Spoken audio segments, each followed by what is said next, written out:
Ancient Sites and Pole Shifts, Hidden History of These Sites and Pole Shifts by Dr. Joseph Farrell, PhD. Today I was listening to something on the radio having to do with ancient Greece and the water level. About the last ice age, the water level was about 150 meters lower than it was today. So you could imagine a lot of these Aegean islands, you could practically walk to them. And if you had a small boat, a little dinghy, you could probably just sail to it, to a nearby island in a matter of a few hours. So the Earth looked totally different as far as sea level depths in the last ice age.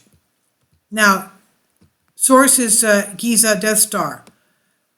Hapgood's view: the Earth's crust floats on everything else, and under the right circumstances might skip like the rind of an orange slipping over the rest of the orange.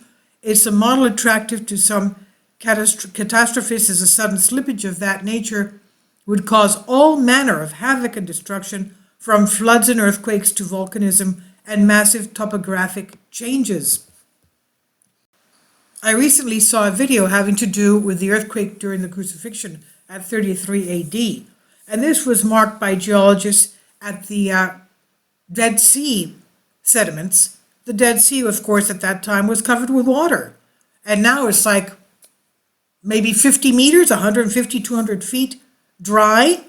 So you can imagine the changes that we've had in the past 2,000 years alone. Please support my Patreon channel, since YouTube has again demonetized my YouTube channel. My Patreon channel will have 5 different videos from my YouTube channel every day. Thank you so much for your support and that you find all my content so interesting. You'll find the Patreon account details in the description box below.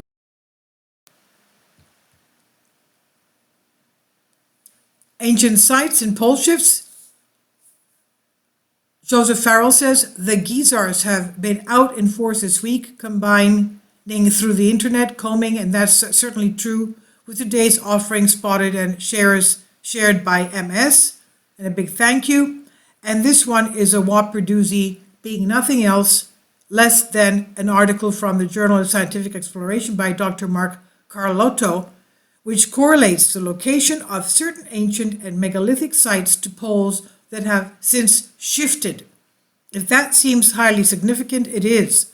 Much more so because of the man who authored the article, Dr. Carlotto. Many geezers will already be familiar with that name, but many may not recognize it, so a brief review of Dr. Carlotto is in order.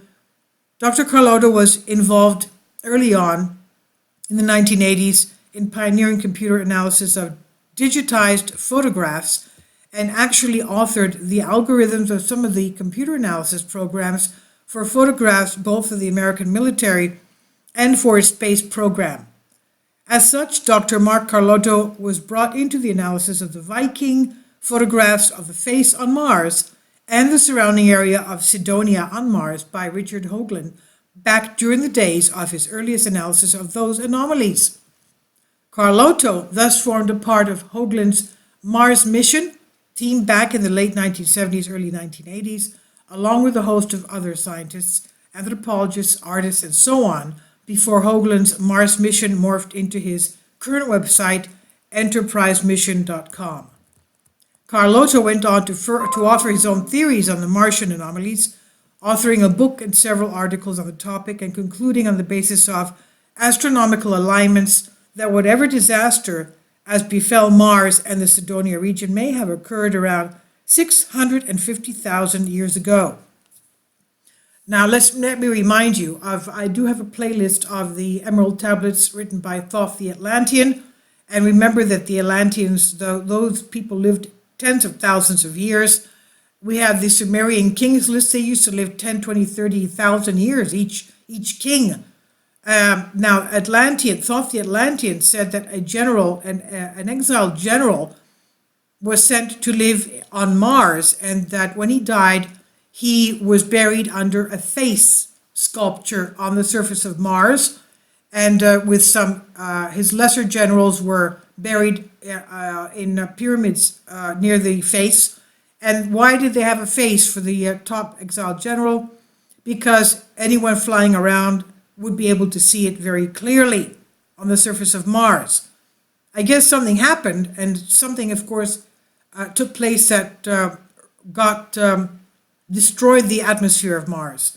Now, going back to this article. So when Dr. Carlotto offers a theory which combines pole shifts with alignments of ancient megalithic sites on Earth, I sit up and take notice, he says. A new model to explain the alignment of certain ancient sites, Mark Carlotto submitted July 19, 2019, accepted September 4th, 2019, published June 30th, 2020. This article is, as one can gain from a cursory reading, full of detailed technical and mathematical argument, but the abstract of the article sums up the argument. Abstract. In a previous study of more than 200 ancient sites, the alignments of almost half of the sites could not be explained. These sites are distributed throughout the world and include the majority of Mesoamerican pyramids and temples that are misaligned with respect to true north, megalithic structures at several sites in Peru's Sacred Valley, some pyramids in Lower Egypt, and numerous temples in Upper Egypt. A new model is proposed to account for the alignment of certain unexplained sites based on the application of Charles Hapgood's hypothesis that global patterns of climate change over the past 100,000 years could be the result of displacements of the Earth's crust and corresponding shifts of geographic poles. It's shown that more than 80% of the unexplained sites reference 4 locations within 30% of the North Pole that are correlating with Hapgood's hypothesized pole locations. The alignments of these sites are consistent with the hypothesis that if they were built in alignment with one of these former poles, they would be misaligned to north as they are now as a result of subsequent geologic pole shifts. Now, there is an implication here from my own work, one which contraindicates some assumptions that are implied in my Great Pyramid Weapon hypothesis. Consider the following table from Carlotto's article. On page 216 of the article, Dr. Carlotto notes that several Egyptian sites, including the major pyramids of the Giza compound, are exactly aligned to the cardinal compass points as currently exist, and not to a previous cardinal North Pole. In other words, they were constructed after the previous hypothesized crustal displacement as advocated by Charles Hapgood, which took place about 100,000 years ago. While it's certainly true that I did not couple the pyramid weapon hypothesis to any particular date, I have strongly implied that 1, it was built long before the beginnings of the Egyptian era, and 2, that this may be far older than anyone really knows, and 3, it or something like it may have been involved in the cosmic war, quote unquote, which may have occurred some 3.2 million years ago. See The Cosmic War, Modern Physics, Interplanetary Warfare, and Ancient Texts. It should also be noted that Carlotto's hypothesis does not contraindicate Christopher Dunn's hypothesis that the Great Pyramid was a machine, for Mr. Dunn did not attempt to place his hypothesis within any broader model of any major historical or chronological revision. It was also intriguing about Carlotto's table is that it's clear that the basis for the alignments of some sites is different. Some sites, like many of the Egyptian sites, appear to be aligned to the currently existing cardinal points, lunar standstills, and so on. Some, as Carlotto also observes, seem to have no currently recognized basis of alignment. Interestingly enough, one of the alternative researchers into the subject of megalithic alignments that Carlotto does not mention is Carl Monk, whose work I reviewed in my book, Grid of the Gods. What appears to emerge from all of this is that Dr. Carlotto, at the minimum, has considerably increased the mystery surrounding these ancient sites. Clearly, like Monk, he's implying that the orientation of these sites is not accidental, but serves some sort of scientific purpose, and that implies a science to create the alignments that are there. It also implies the possibility that all these projects may have been massively coordinated not only over a wide area of the Earth, but over a considerable time as well.